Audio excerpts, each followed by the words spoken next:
Today's November 9th. My name's Xavier, and welcome back to this week's Trojan News.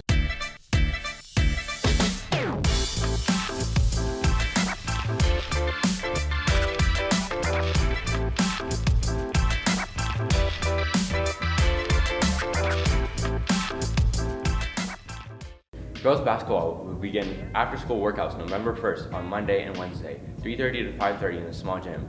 Please see Coach Guyton with any questions. You can also email her at lguyton@ffca.org or join the Girls Basketball Remind. Official trials start November 15th.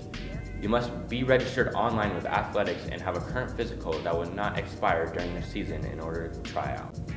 Fountain Middle School and FFCHS will be presenting Songs for Service members next Wednesday, November 10th at 7 p.m. in the cafeteria. We will be selling flags for $2 every morning on the cafeteria stage up until the concert day. All the proceeds from these flags will go to Mount Carmel Veterans Service Center. The flags will be displayed in the cafeteria for the concert and returned to you prior to Thanksgiving break. The FBLA is organizing to raise money for Mount Carmel Veterans Service Organization. The event will take place next Wednesday, November 10th. Please be sure to bring your spare change to donate to your TAB teachers. The TAB class with the most change raised will receive an epic donut party. Preseason basketball trial camp is November 10th, 11th, and 12th, 5:30 to 7:30 p.m. in the main gym. The fee is $30 to attend. Trials begin November 15th. All players must have basketball shoes and proper workout gear. Don't forget to have a physical and be registered to play. For more information, please email Coach Mileto at pmileto@ffca.org or Coach Cooper at rcooper@ffca.org. The answers to last week's trivia questions were: which three staff members are fans of the Atlantic Braves baseball team? Mr. Dunham, Mr. Gregg, and Mr. Hefner. Which three FFCH teachers would be park rangers if not FFCH teachers? Mr. Threadgill, Mrs. Moon, and Mrs. Jeffords. Which two FFCHS staff members were born in Kansas? Mr. Lemming and Mrs. Lyles. Here are this week's trivia questions. Which three FFCHS staff members played both baseball and football in high school? Sergeant Major Mason, Mr. Burton, Dr. Krumholz, Mr. Rosenthal, or Mr. Lyles? Which staff members said this about themselves? I love Homicide Hunter and have autographed photos of him and his team in my classroom. I had a poem published in a book when I was 14. Chef Colley, Mr. Lorenzen, Mrs. Coleman Stencil, Mr. Kressler, or Mrs. Case? Last question. Which FFCHS staff member has 7 kids? Miss Johns, Mrs. Parks, Miss Corcoran, Mrs. Knight, or Mr. Coons? Did you know that we don't have school Thursday? The reason being is because it's Veterans Day. Let's head into what Veterans Day really means.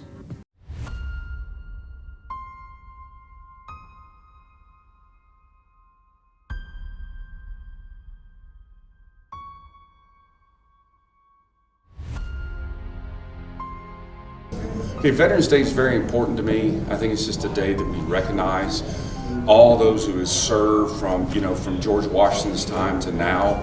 I mean, Veterans Day started out as Armistice Day. That was back in November 11th, 1918. It didn't really get changed to Veterans Day until General Eisenhower made it into law in 1954. And that's where the name Veterans Day comes from. But my father's a veteran, brother's a veteran, of course I'm a veteran. And it just means so much to see veterans who serve this country. It's a sacred holiday where I really go back and reflect on all those who've served, like my father, my brother, my brother-in-law, and the years that I served in the military and those that I served with. Yes, we are. This year our color guard's going to go out and present the colors at a ceremony and show the community that we're involved and we appreciate the service of our veterans.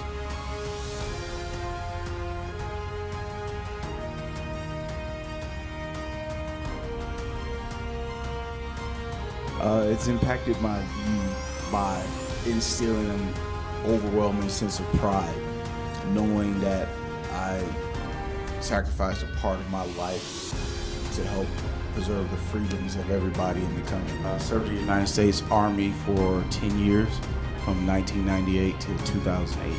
Veterans Day, I think, is one of the best days throughout the calendar year because it recognizes all of us, the veterans, for their sacrifices and their commitment to serving their country.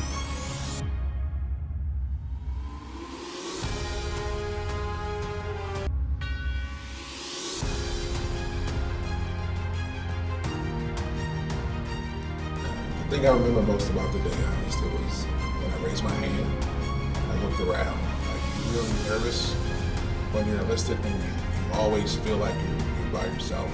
But you look around and there's 20 other people who got the same look on their face.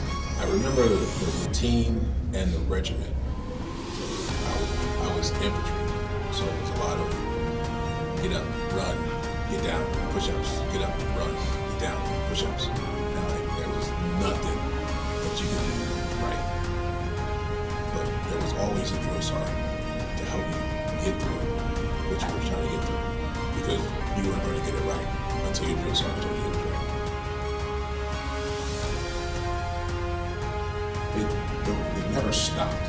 But once I retired, I went overseas and did contractors. Basically the same thing as the master gunner and the drill sergeant, but in one job was teaching new equipment to the Saudi National Guard. So I went straight from retirement straight to another job. Thank you for your service. Thank you for your sacrifice. Thank you for your dedication. To all the men and women that have served, thank you. I'm Isam, welcome back to TSN Rundown. Fall sports are coming to an end, and we would like to congratulate all the fall sports teams on their accomplishments. Girls volleyball played Legacy and Chaparral on Friday and lost each game 3-0 in the state playoff tournament. Varsity football is off their first round bye and play Golden Friday at 7. Come out to support your Trojans. That's all for this week.